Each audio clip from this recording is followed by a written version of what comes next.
You think you have already learned this concept and that concept, but if I want you to define the concepts, you will find it very, very difficult. Even in Chinese, in English, no matter which language. I want you to define the concept, it's very difficult.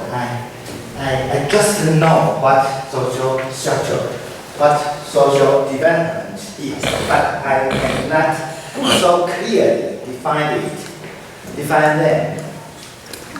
So I think I know, but actually I do not know. But in another way, at another dimension, you think you don't know so much about something, about some topic, but in fact, you only need a link.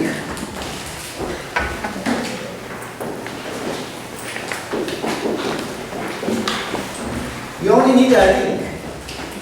When you have a link, you can search it, you can find it, you can build. You can build a connection between what you have already known and what is the unknown. So, education in one way is to make unknown known. But how to make it successful? The problem is how to link them, how to build the connection. And today we are going to discuss three agendas. One is about we have already talked about text, context, and extra-analytic.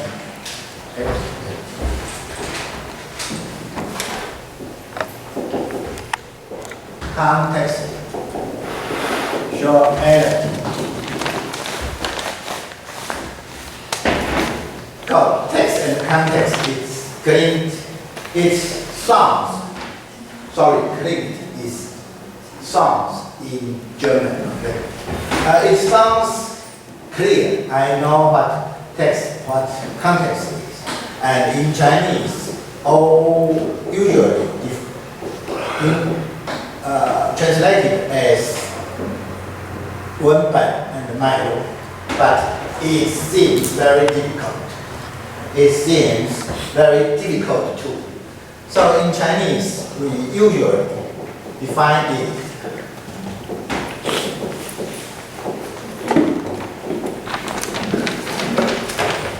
So what is textuality? It means something special, something specific to a given text. And for textuality, that's it. So now today we are going, this is already discussed, and now today we are going to discuss two main factors or two main new contextuality around the topic education. One is consumer society, and the other is globalization. We have already talked about globalization. We have already talked about globalization as a new phenomenon. And we are in the age of the so-called global competition. Okay.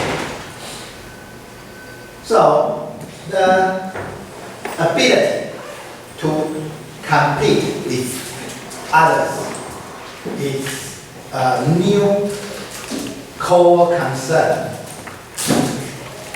of today's education study. So let's begin with the globalization, but not just to discuss the neo-liberal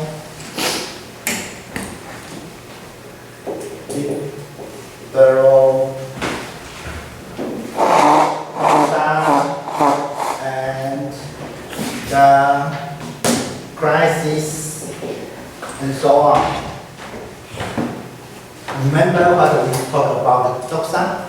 Doxa is by Pierre Bourdieu.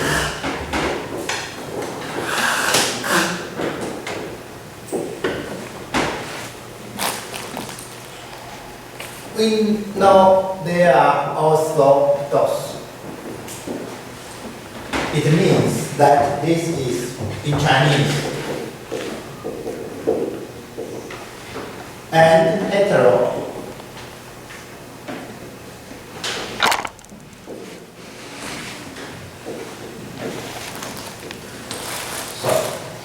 But doxa is very hard to translate because we know something has established itself as orthodox.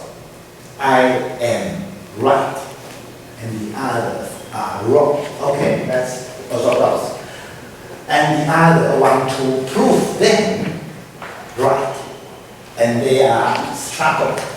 There are wars between them, among them. But doxa is not the way it represents. Doxa means that almost all of us accept that. Almost.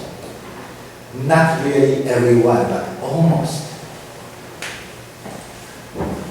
In Taiwan, we almost accept that we must love Taiwan, right?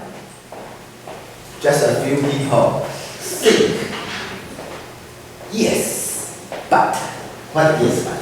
Yes, we must love Taiwan, but to talk and talk and talk is not real love. Okay, but that's just a little. The most of them, the most of us, talk and do. Okay, I talk about, I speak out, I love Taiwan, and I have done something. Okay, but some people point out that always talking brings a danger to make it not so real. But it is almost a doxa. And another doxa is that we need to make our students much more competitive with our education. Because now globalization is very, very hard for everyone. And you must, no matter you want it or not, you must compete with all the others around the world. So the education system must make our students much more competitive. It is almost a shared concept, a shared opinion, a shared doxa. So doxa is much more powerful than orthodox.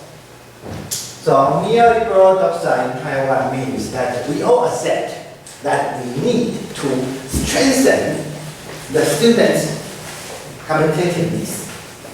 For example, we would have a lecture, a seminar for English, like this one. So it's very, very curious to criticize the doxa in this course, because this course itself is part of it. So I'm criticizing myself, my course, in order to make the course better.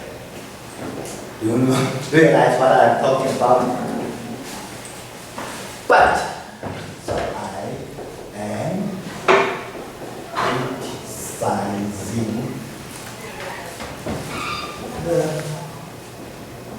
some including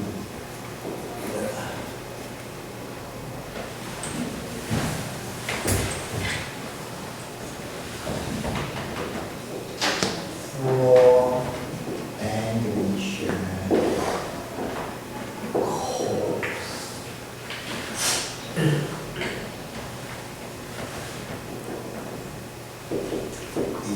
itself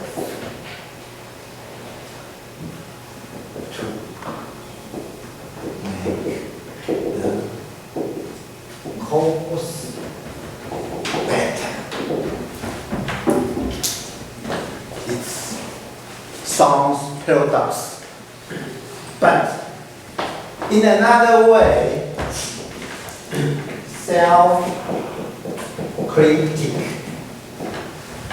is part of education. You must criticize yourself in order to make you better. You must not just accept the others' critic, but find your own critic. So self-critic is already part of education.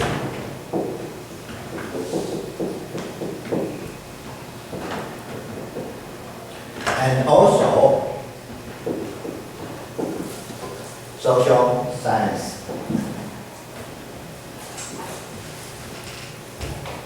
And for example, what do you and many others talk about sociology of sociology.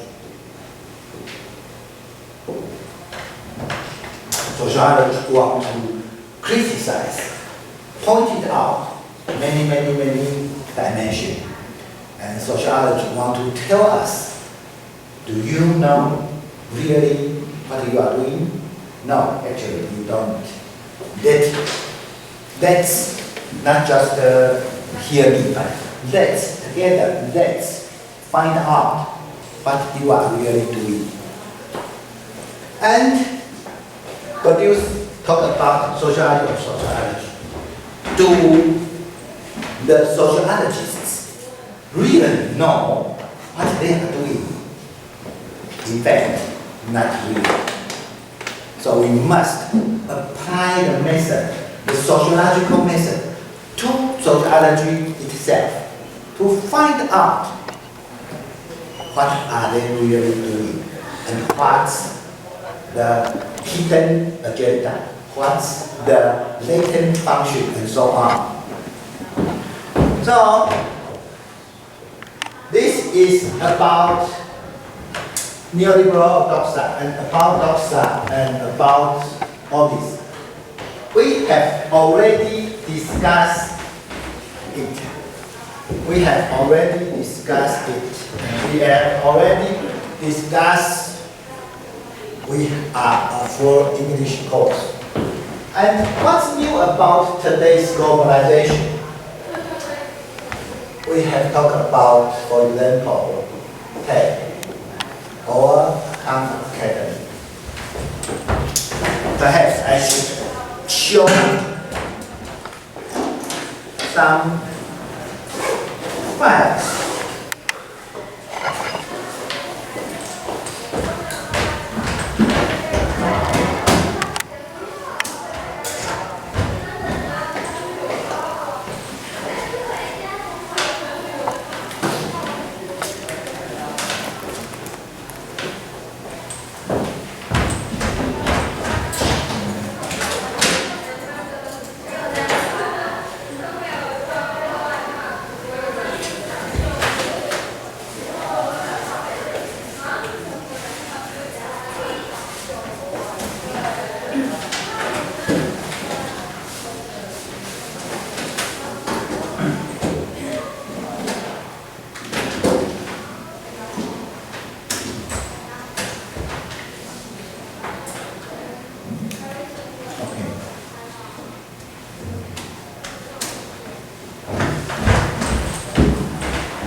Because globalization is not just a global competition, because globalization is not just a neoliberal globalization.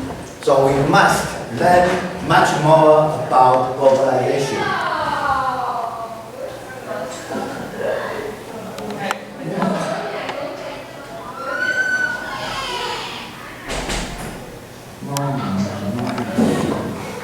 Okay, this is about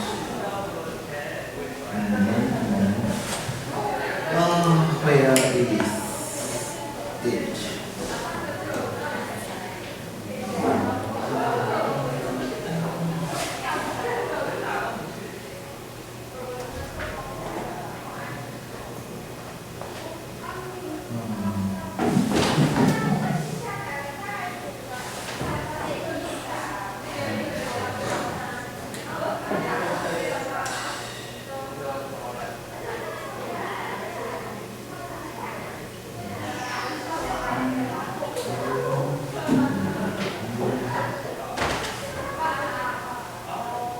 No, not here. Okay.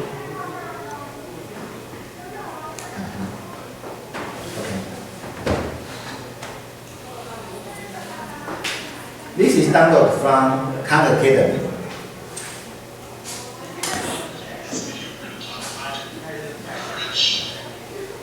French Revolution.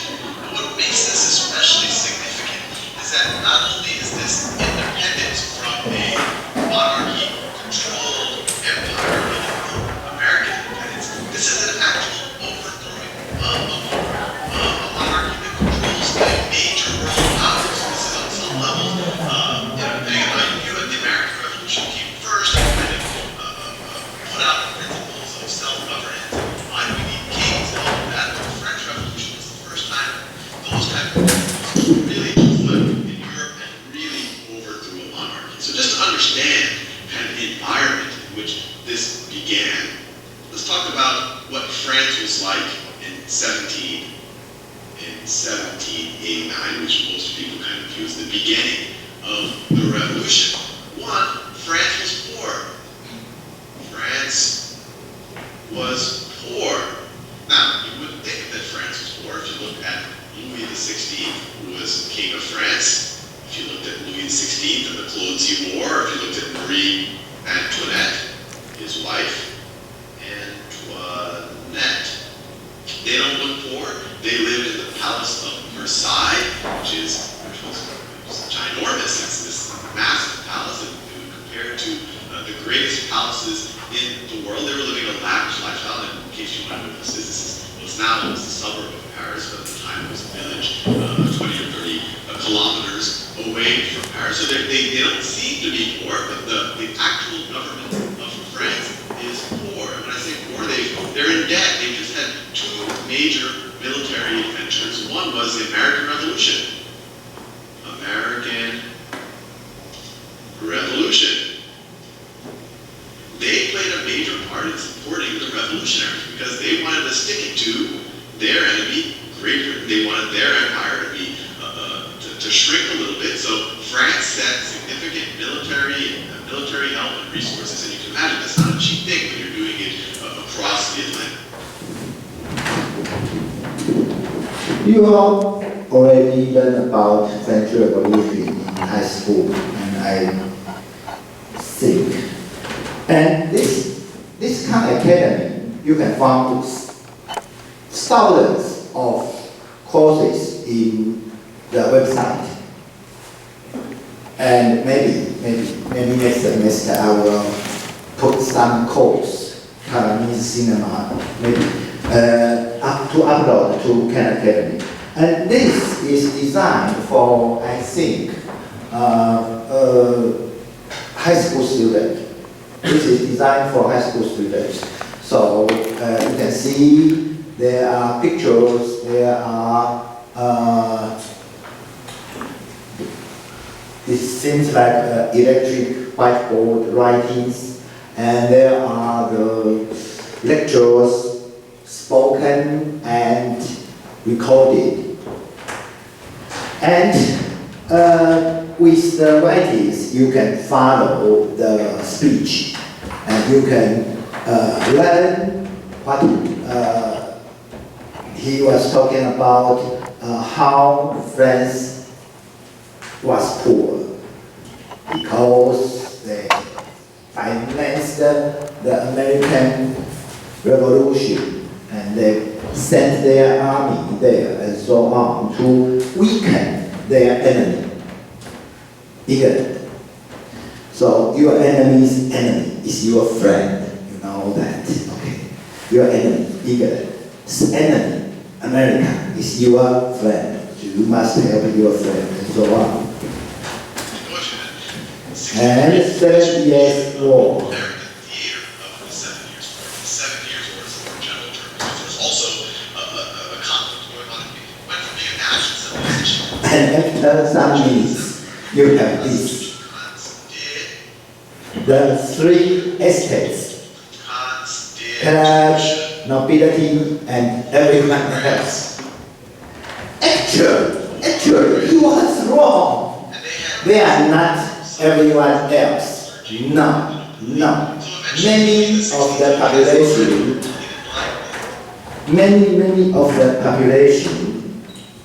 many people of the population belongs not to either of the three. The third estate is bourgeoisie, not everyone else. So, but we always think that.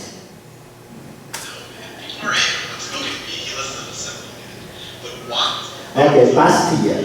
Okay, you know Bastille. And the National Assembly of France in tennis court, the very famous tennis court.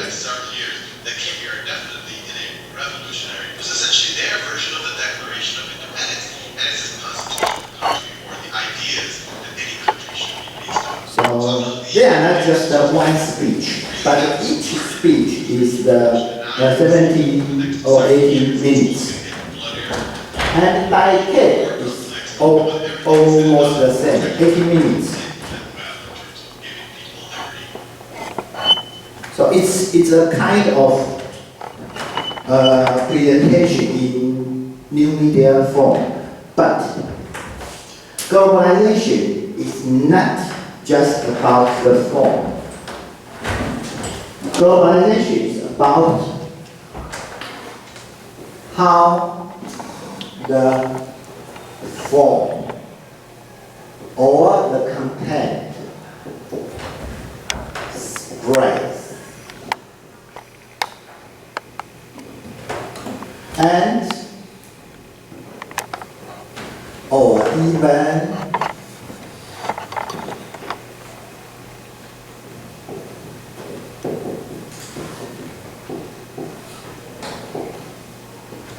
standardized. It's the point. And how the education system or opportunity or the totally speaking, new sexuality changes.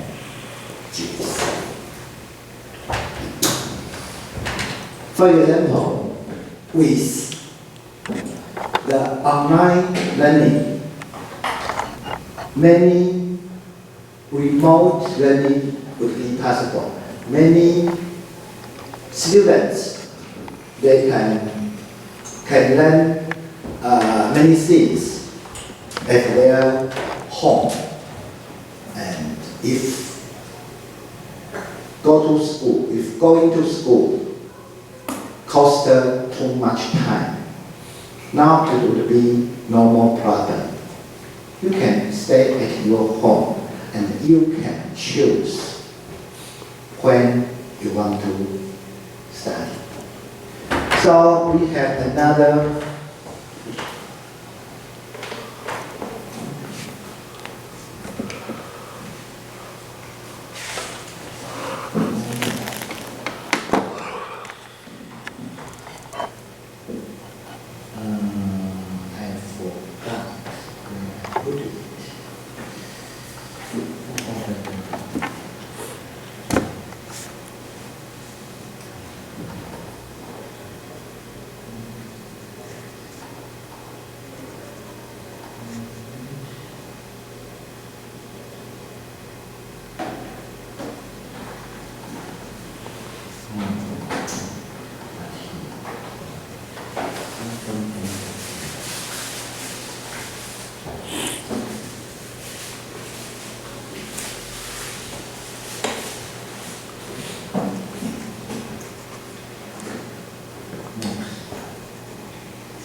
Actually, I have a PowerPoint by Ministry of Education, and they want to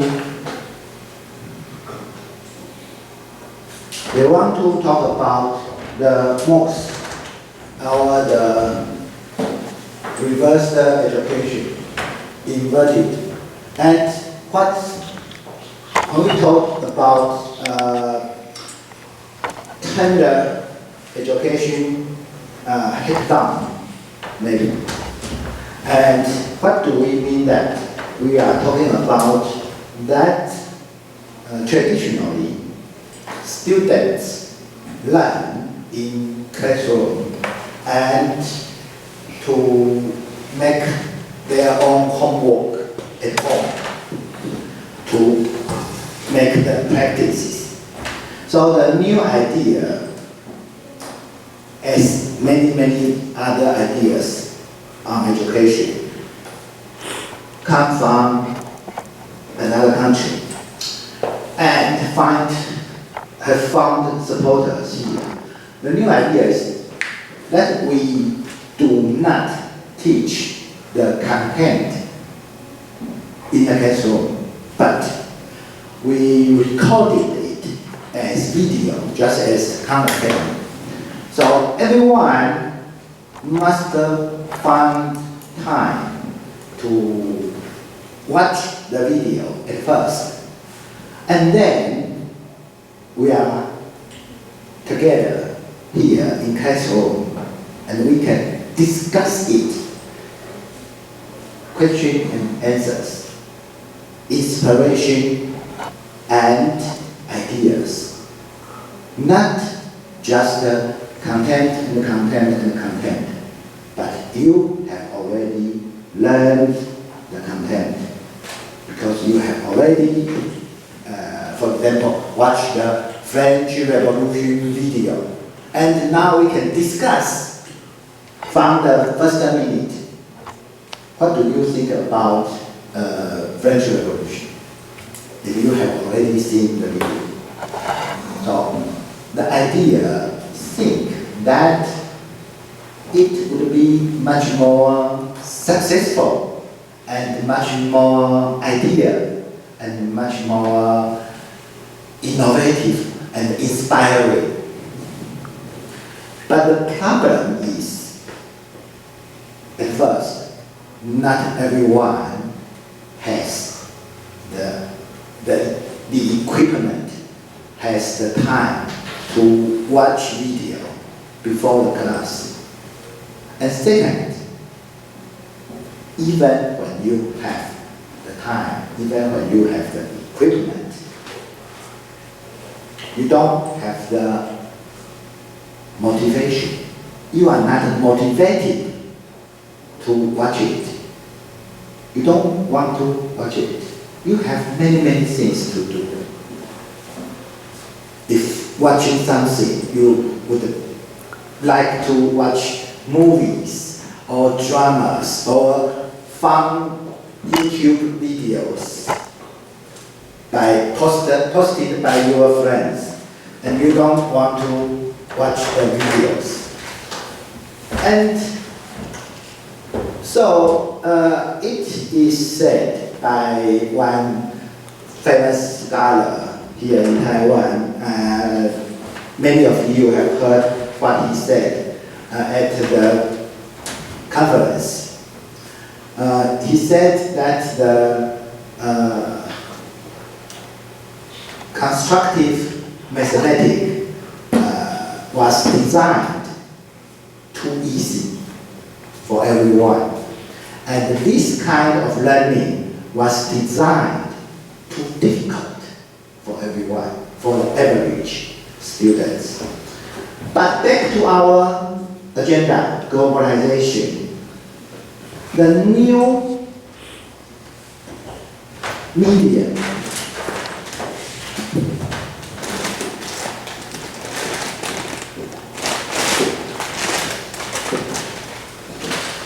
The new media, just as your presentation have already discussed, for example, books and so on. The new media brings opportunities and challenges and difficulties in educational system. How should we deal with the new media? And at first, you take it as a form, but gradually, the form will conduct the teaching.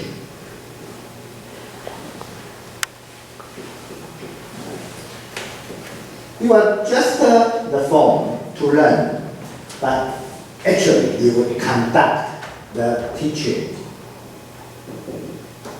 and learning. So the problem is the so-called digitalization, but in the global age. It means you don't invent everything on your own. You don't cherish everything because you want it.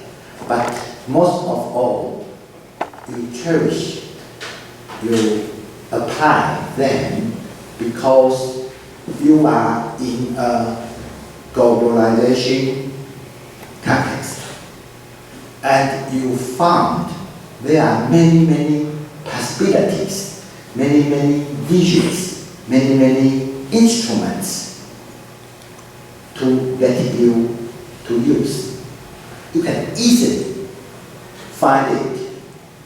So it is the globalization and also digitalization to make all this possible.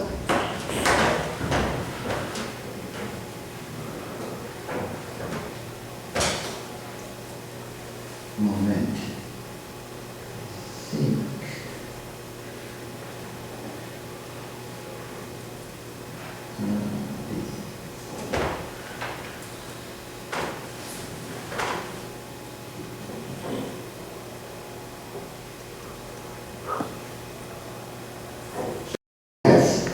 The version without Chinese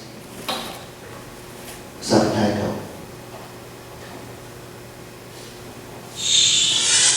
So please don't read the Chinese.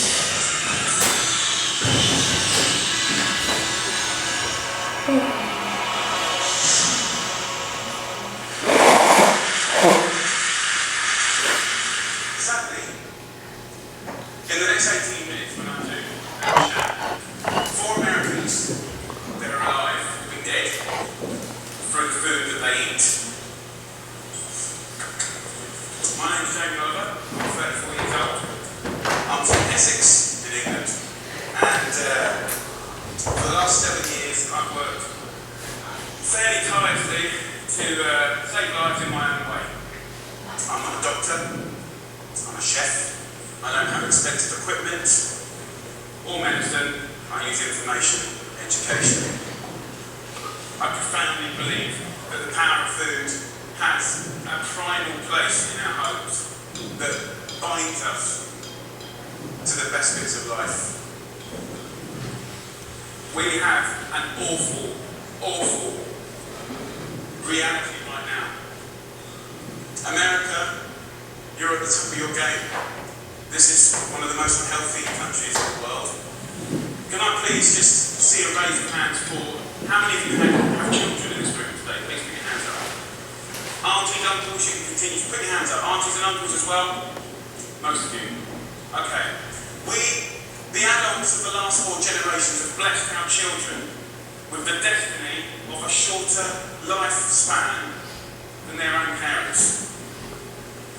Your child will live a life 10 years younger than you because of the landscape of food that we've built around them. 2/3 of this room today in America are statistically overweight or obese. You lot, you're alright, but we'll get you eventually, don't worry.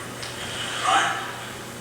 The statistics of bad health are clear very clear. We spend our lives being paranoid about death, murder, homicide, you name it, it's on the front page of every paper, CNN. Look at homicide at the bottom, for God's sake. Right? You know, causes of death about food, heart disease, bone cancers, stroke, diabetes. So you should not just control smoking.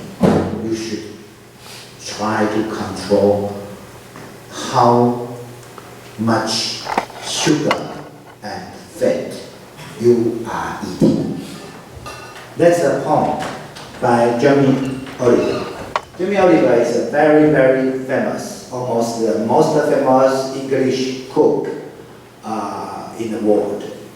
And she got the prize and she got the opportunity to make the speech to all the very influential audience sitting there.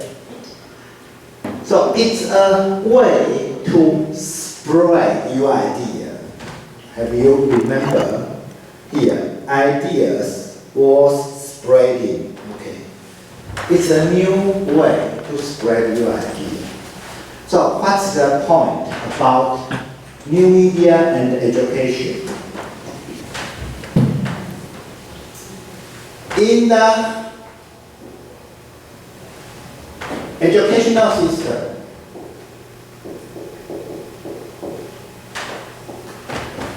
namely classroom or online classroom, you can design many possibilities, many possible ways to present your content. I designed this way and that way to present the danger of eating not properly. I designed a way to present the history of French Revolution. And you can make you can apply the new form to your content. But the globalization or the digitalization in global age is not just in educational system. It is not just a challenge for the teacher and the student to learn the new forms, but a new world.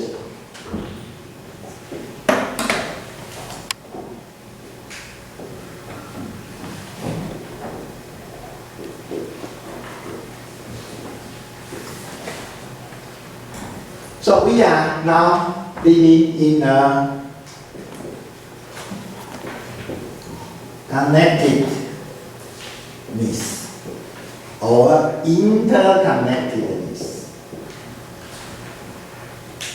So what we should learn, the content itself,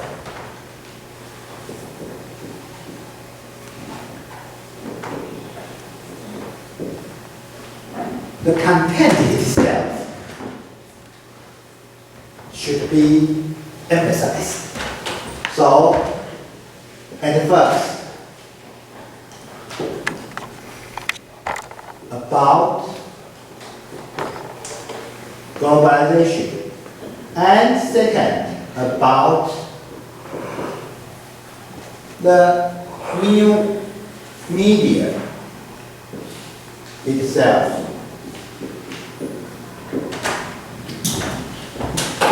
Okay, maybe I should give you another.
since I need time to find my file, and I suggest that we have pause now, 10 minutes. Multiculturalism. We must learn to know each other, and not just because we are curious about the foreign strange phenomenon, but also because that we are interested in knowing ourselves, positioning ourselves in the new globalized world.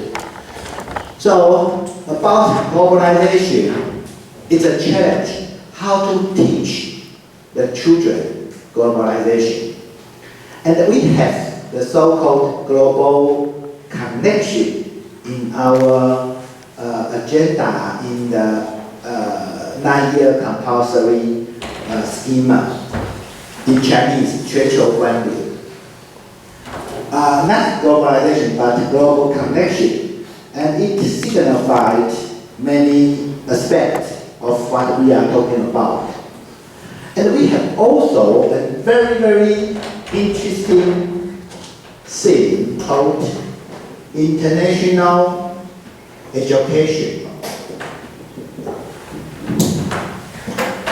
Has anybody here know the idea in Taiwan, what is it? What the international education means when you are in elementary school or in senior or junior high school? What does it mean? Has anybody heard of the idea in Chinese 国际教育? Anybody heard of it? None of you. Yes. When in Taiwan talk about international education, it means you invite your sister school to visit your school. You invite your sister school students to visit your school, and you visit them in exchange. And many of them are not in Asia, in Korea, in Japan, and in China. And it's called international education. And it was designed to broaden your view and to know the world. But in fact,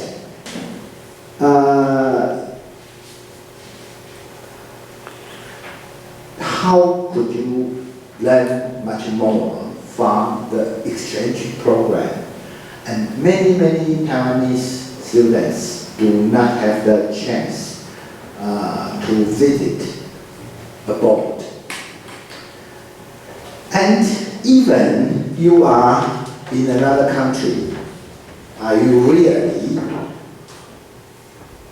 therefore internationalized or globalized? That's the problem. And also another problem, when we talk about globalization, learn something on globalization, we will find that most of us learn it from English.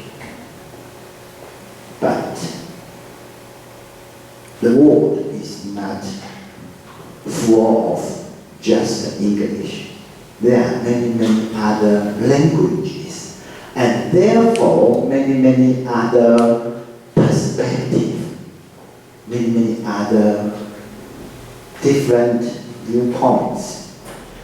So when we talk about globalization and we learn English and we view TED, we view Khan Academy, we view the CNN or other media, what have we got? We have got the English-speaking countries' viewpoints. how to correct that? If you want to learn much about all the other perspectives. For example, when a student from another country, she or he does not speak Chinese, and what the student could learn about Taiwan is from the viewpoints of the English written papers or news or videos.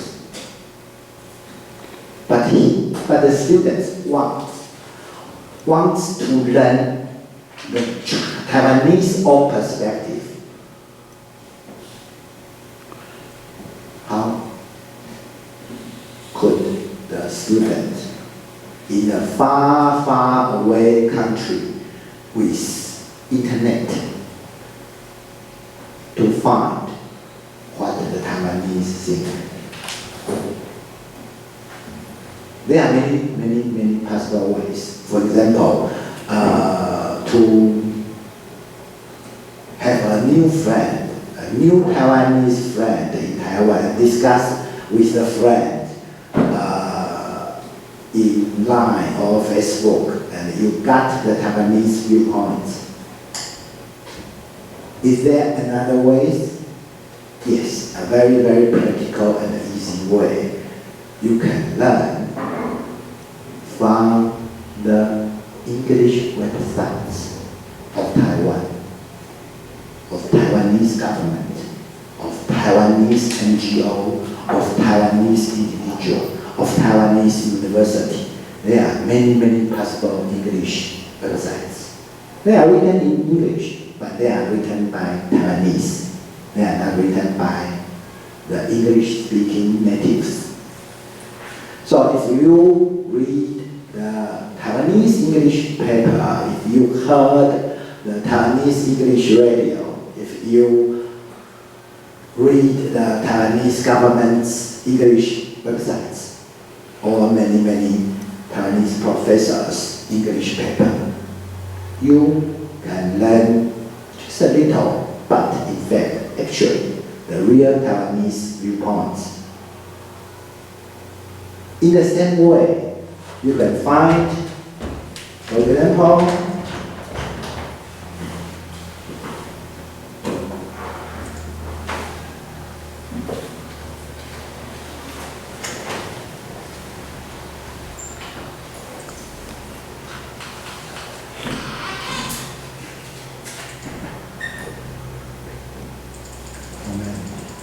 what happened?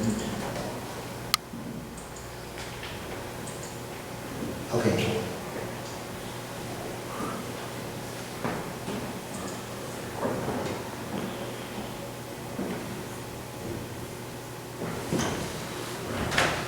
The headline of the present Spiegel Online. Wir wussten, dass solche Berichte kommen würden. Spekulationen über griechischen Euro-Ausstieg. They are speculation, just as in English. They are speculation. People guess. Perhaps the Greece would not longer be the member country of Euro. You know Greece. Okay. And you have seen this, Acropolis. I was once there, very tremendous, very magnificent, impressed. And, okay, you don't speak German, but you want to know how the German look at this problem. Maybe you can find it on the English paper, New York Times, or CNN, or BBC, but you want to know how the Germans look at the problem, just click here.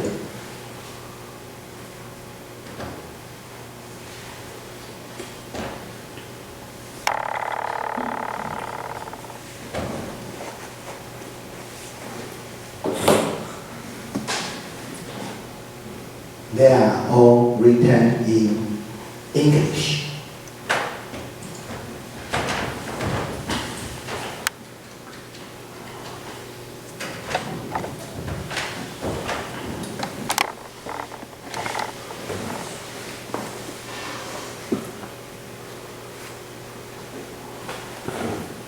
Too slow.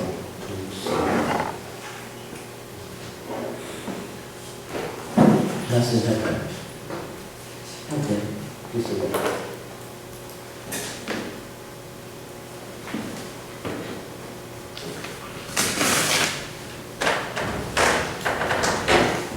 You can use this method to read all the other perspectives. For example, you can read Korean English paper. You can read Japanese English paper. And you would know what concerns them most. You would know how our perspective are different from the others. Okay, it's too slow, but you know, you can find here. Here is not the American or the English viewpoint, but the German viewpoint. And you can find, for example,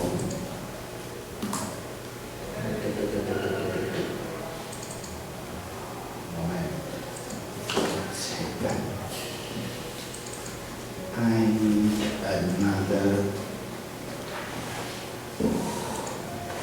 Okay.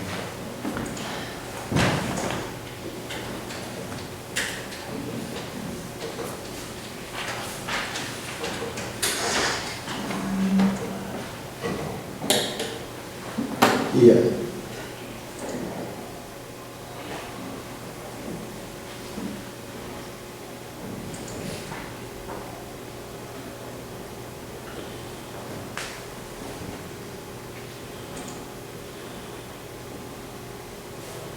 So you have all the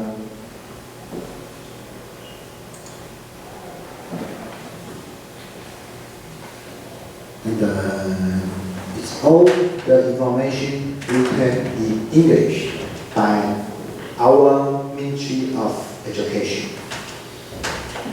So learn more about globalization, learn more about others' perspective, others' life experience. It's very, very important in the global age. And the other dimension about the new media itself,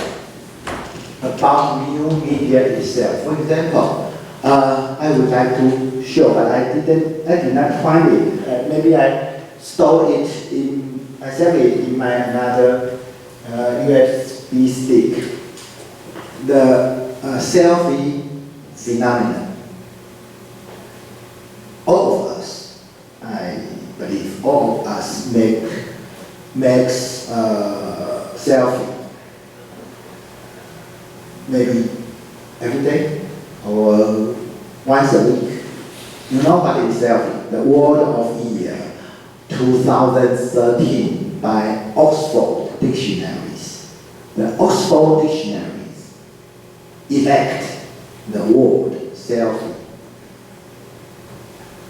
Make photo of yourself by your own. It's self, and photography, selfie.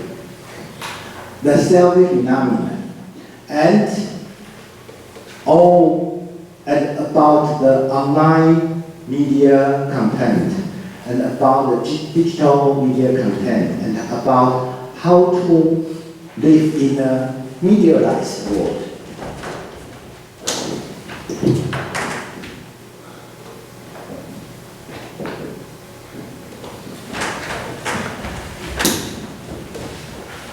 Since the invention of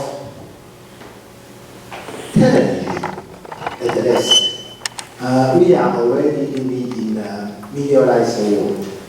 Many of our experience are not by our own, but from the TV watching.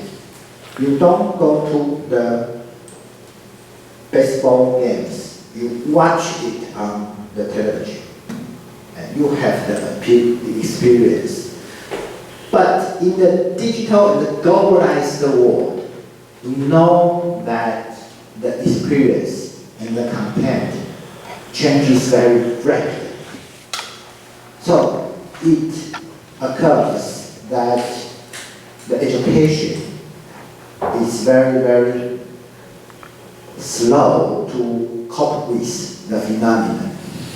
So we need a new media literacy. We have talked about literacy. So this is the new literacy. The new literacy means about the literacy on the new media. So the first problem is globalization. But the second is much more difficult to face, a much more difficult challenge to face. What is consumer society? It means that what we are teaching, what we are learning from the traditional, very idea thinking and idea vision of education, we think that we can teach and socialize the children as if they are tabula rasa. It's Latin. It means white paper. They are white paper, and we can draw something on it. Or better, we can teach them how to draw by themselves. But the shared opinion is that they are just like a piece of white sheet of paper. But in fact,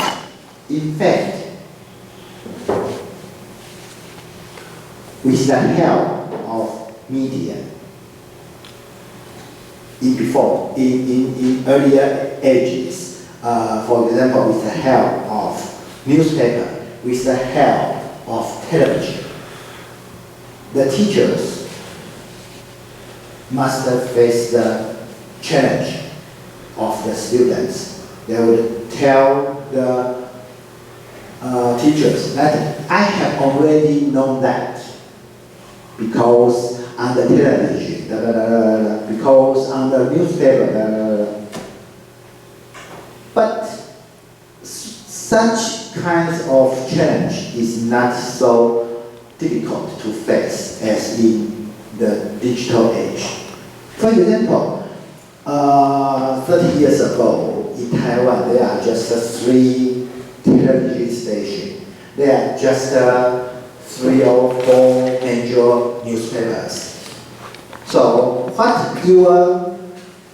we are talking about you play the role of a teacher. What your students have read or have watched, you have to.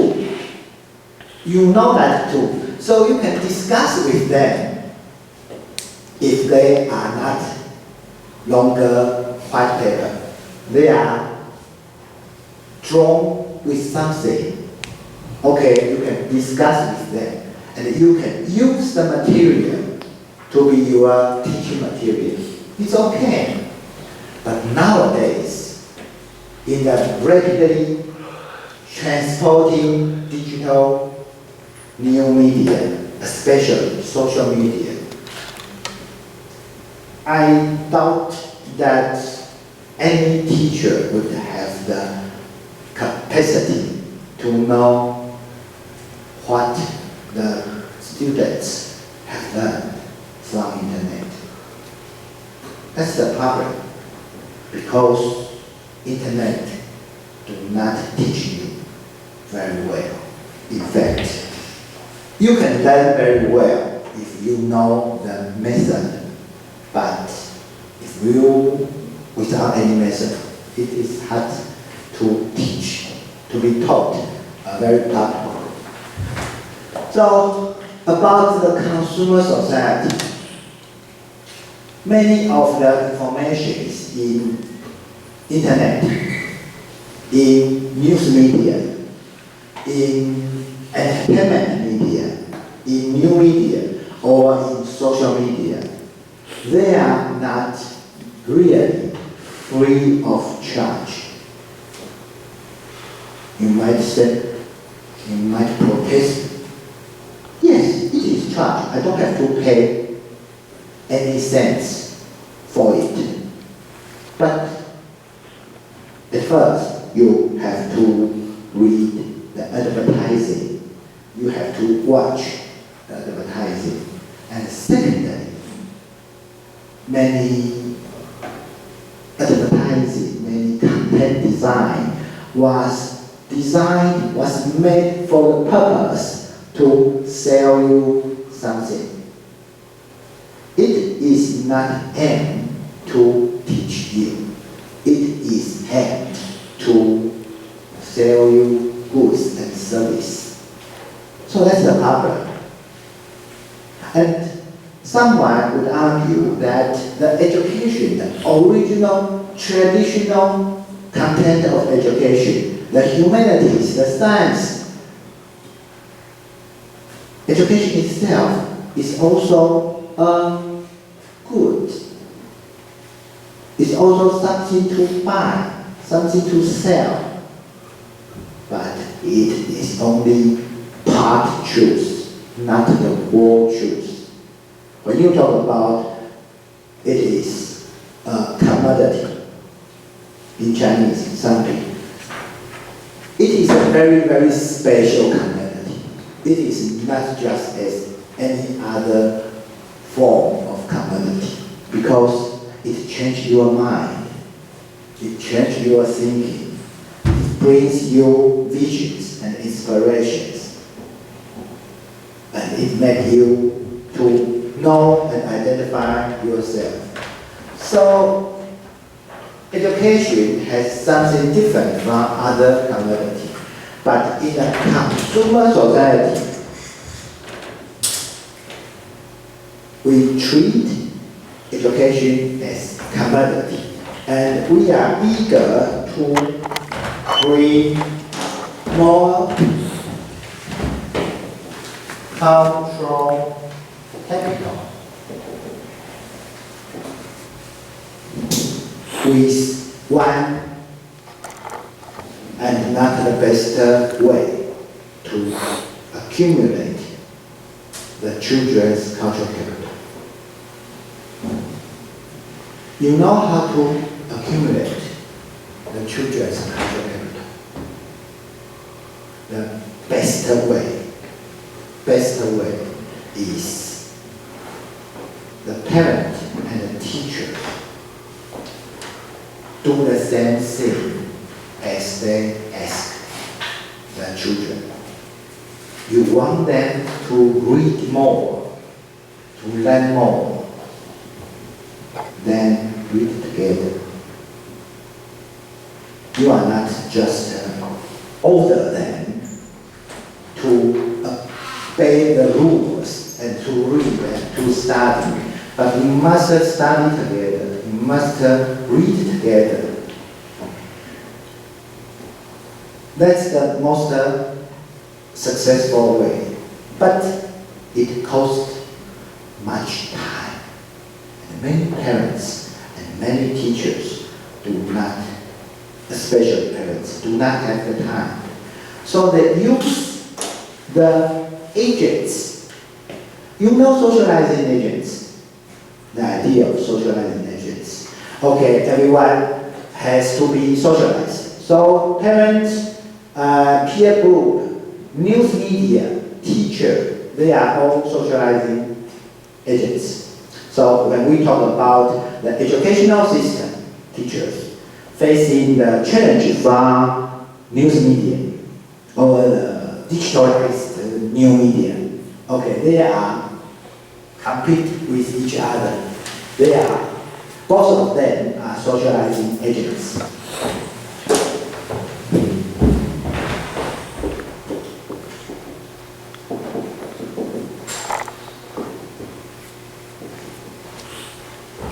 In Chinese, we usually translate as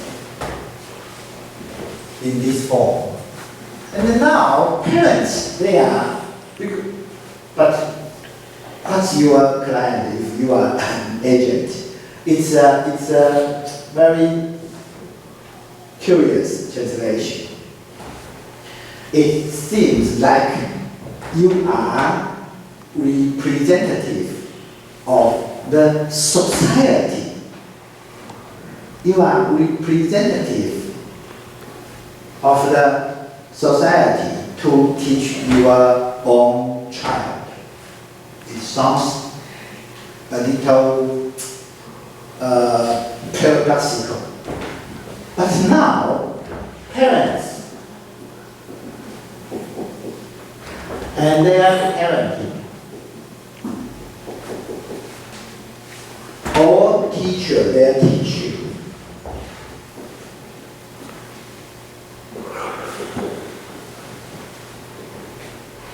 they are looking for other agents. They do not want to make it by their own. They send, the parents, they send their children to some special course to learn English, to learn mathematics, to write their homework there. You know what is homework? It means you should finish them at home. But no, they are finished at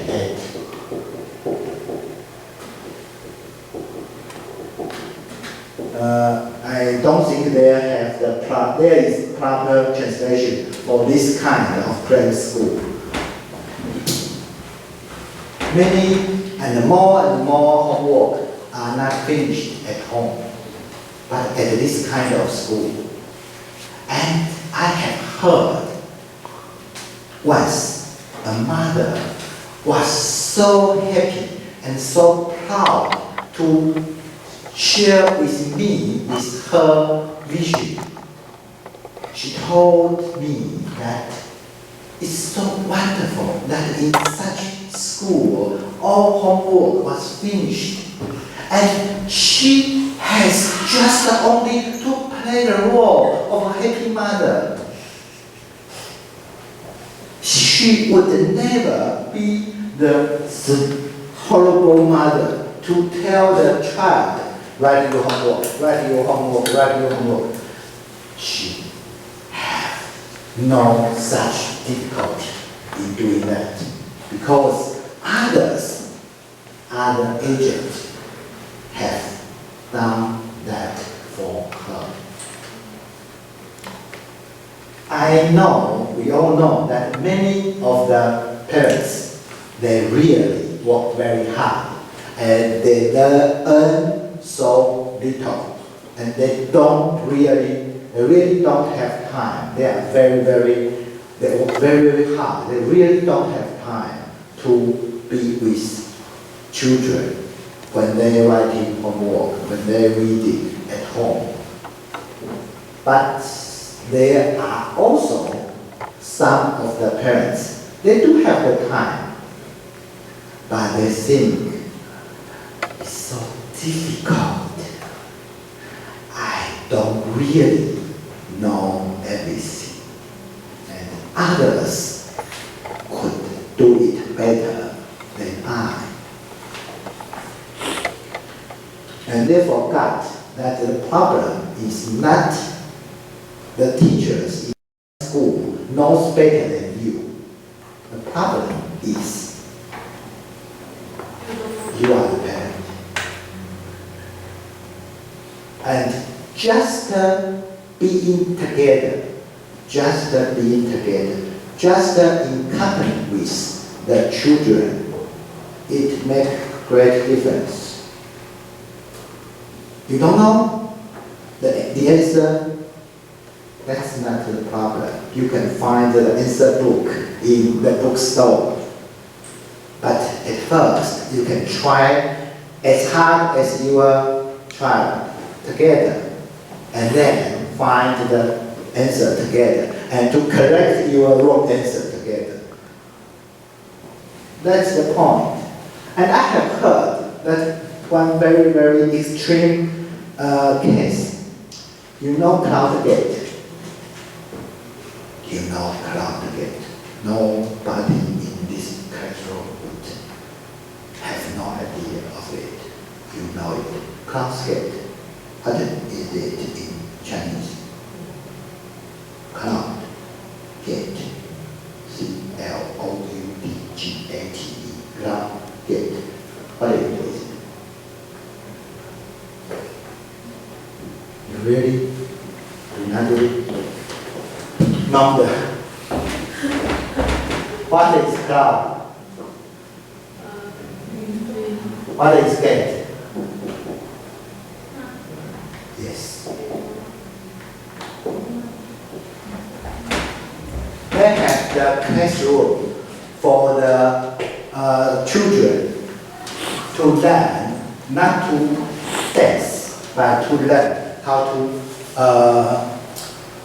use their bodies to make it as flexible as the child wants it.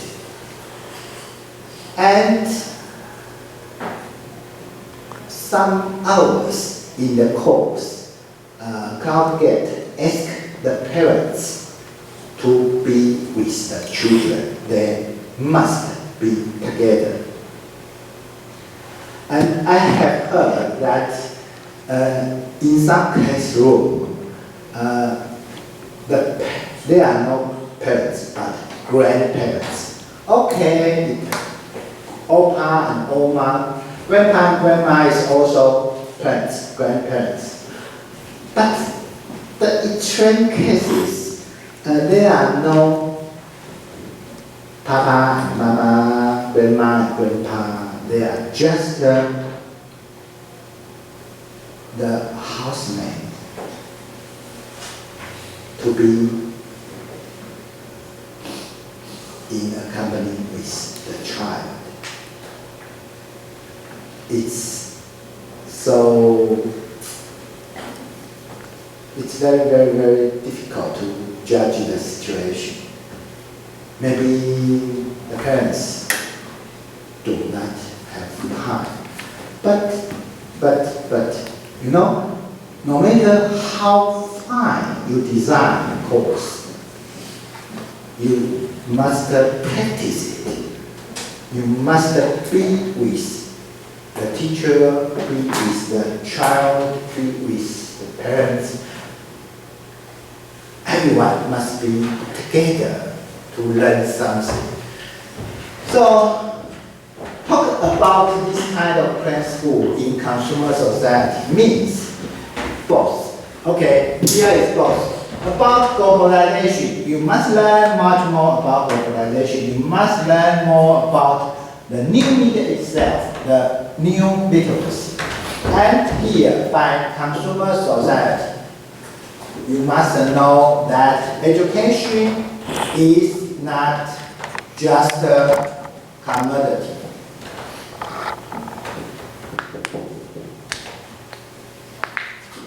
And it is not hard.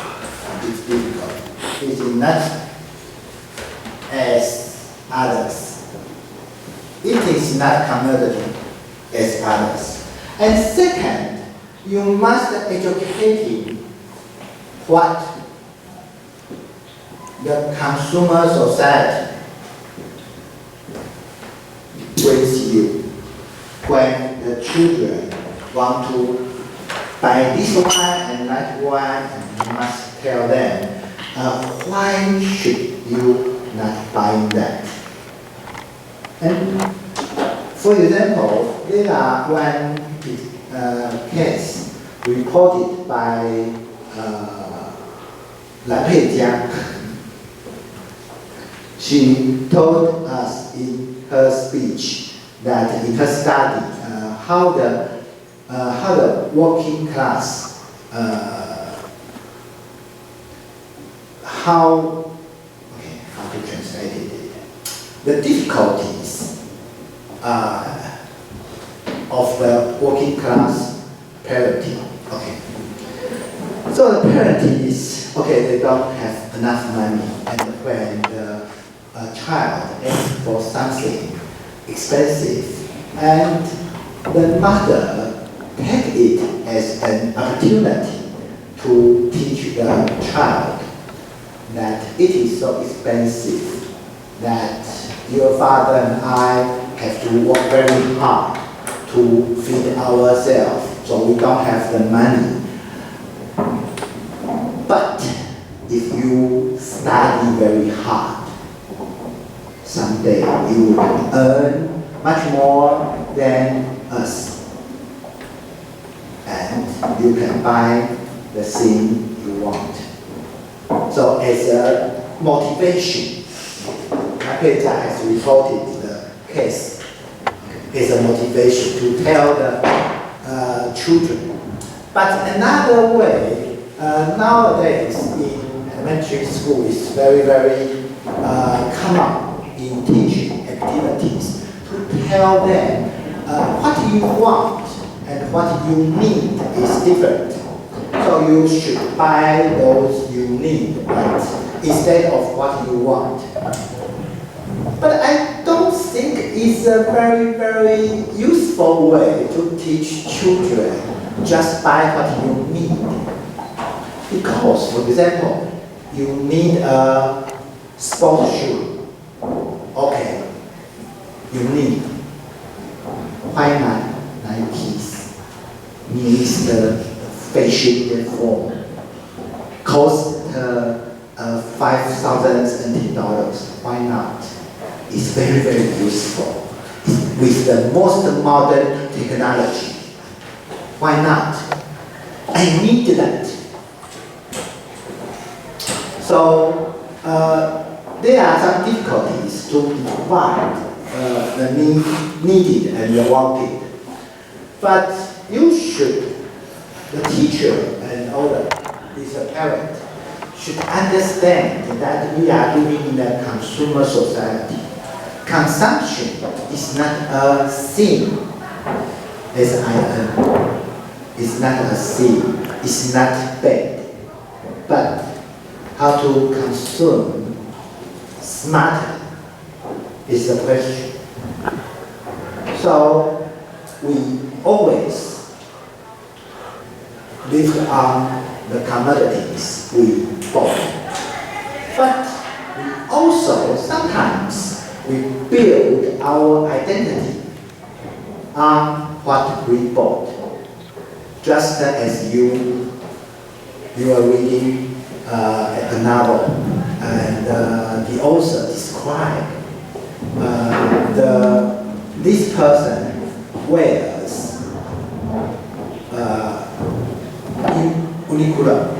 Okay, Uniqlo is not English; it's Japanese, so you should pronounce it not Uniqlo but Uniqlo. It's Japanese foreign word. Uniqlo. The man wears Uniqlo and smoke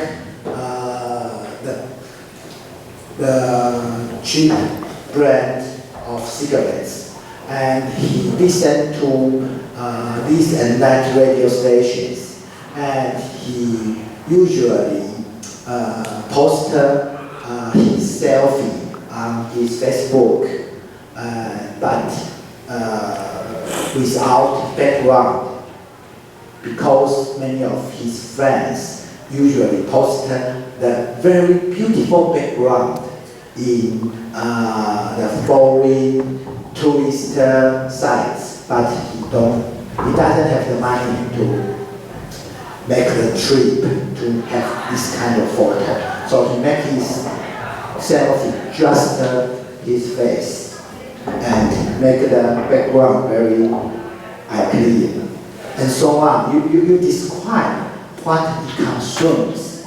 You describe what around him, what the things around him are, to let the reader have an opinion what this person is, how he built his life. So it is true that we are something, we are what we eat. It's an old saying, and we are what we bought. And extremely, we can say that in consumer society, not I think, therefore I am, but I buy, therefore I am. So shopping is a therapy. Have you heard of shopping therapy? You are very sad. You are in a very, very low mood. You don't think life is colorful. You think life is just black and white. You are so pessimistic. Then go shopping. After shopping, feel it better. It's true, not a joke. For many of us, shopping is a very successful therapy, but with a tremendous side effect. When you see your credit card bill, you know the side effect. Okay. But shopping, to have the things you like, to have the things you want around you, it makes you better because you would like to build your identity with all the things. So we must teach the children, or we must learn ourselves at the same time how to treat consumption itself. It is not a sin. We consume and consume, and we build our identity more or less, little or much, on what we bought. But how far should we go that? It's the problem. So now it is a world globalized. It is a world very much commercialized. And education, not just in the elementary school, not just in the high schools, not just in universities, but it's a lifelong education for ourselves and for the one we love and we teach, and for ourselves as well, to learn to live in a globalized and commercialized world, to learn much more about the phenomenon and to learn about the literacy, to know what new media mean and to know what consumption it means. Okay, this is today's not conclusion but very supplement for our framework, because we don't have to incorporate so many phenomena in our schema, our framework. And remember, next week, I want each of you personally hand in your own part of work to me in the classroom, each of you. And it is a gesture, it is a ritual, it is to present how you treat your own work. I think it must be important to you. since it is, you are not usually writing English semester report, yeah. So it is special, and I want you to treat next week as if we have examination, as if at the end of the class you hand in your answer sheet of examination, and you hand in each by each, by your own, your part of work to me. So remember to tell your team member if she or he is not here. Remember to tell her or him that her or his work should not be handed in by another member, but only by his or her own. You should show the respect not to me but to your own work. That's my request.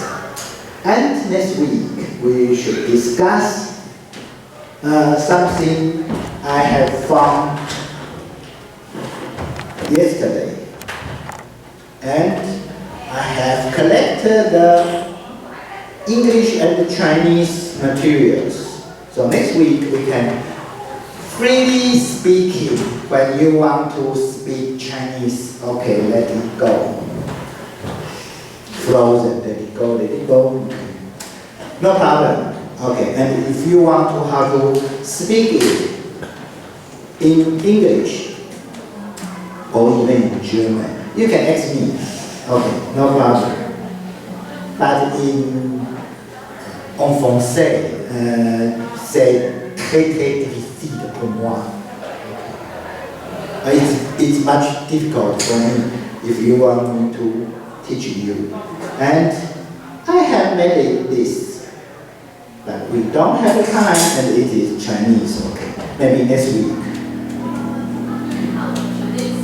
I have made a speech about the globalization and the global literacy. Okay, about globalization. Here is English, the global multi-text event.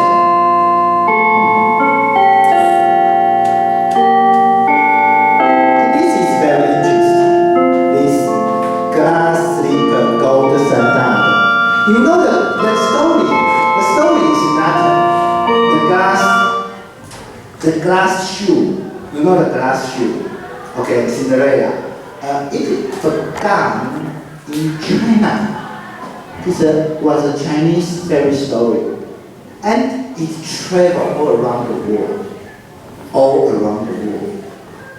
Everywhere you have a version of the story. Very interesting. So this is the defined media and define the new literacy and the old literacy and so on. Okay, it should be discussed or loosely discussed next week. And also next week may be much more connected with your own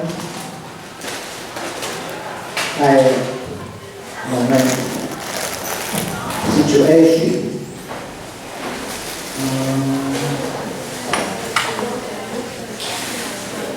Next week we will talk about this.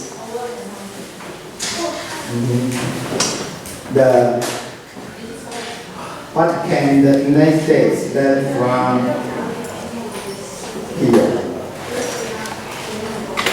I have found this. Not this one, but here. This is the newest news story, okay? Just the day before yesterday. And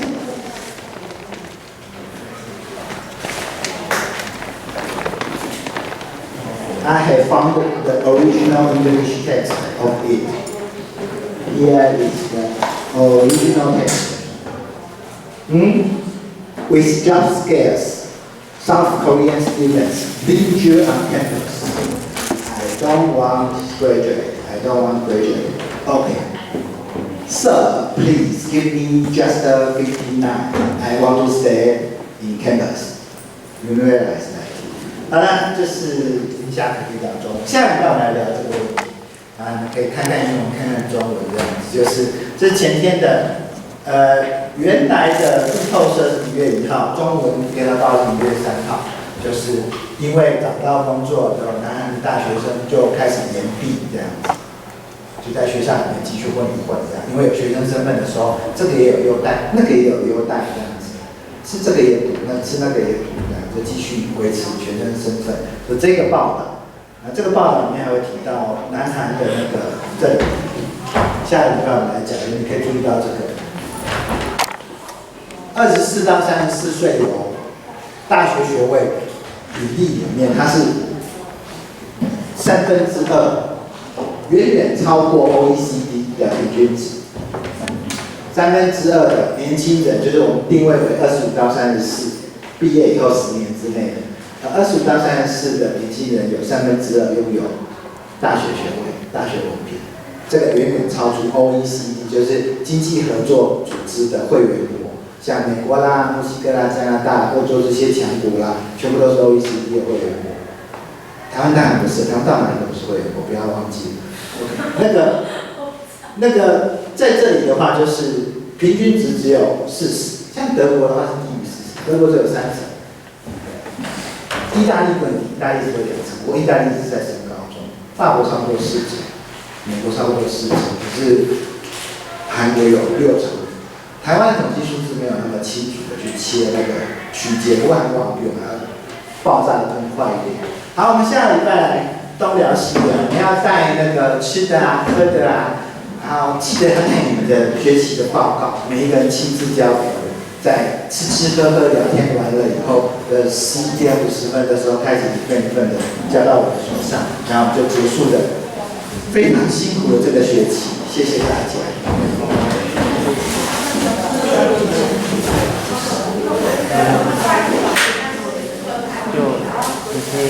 记住了哦，跟同学们讲哦，下礼拜就是期末考，不过你不用在这里写，不过到了下课要交卷的时候，你不用在这里写，可它就是期末考，就是你应该要从头到尾出席的期末考，你就这样想就可以了。OK。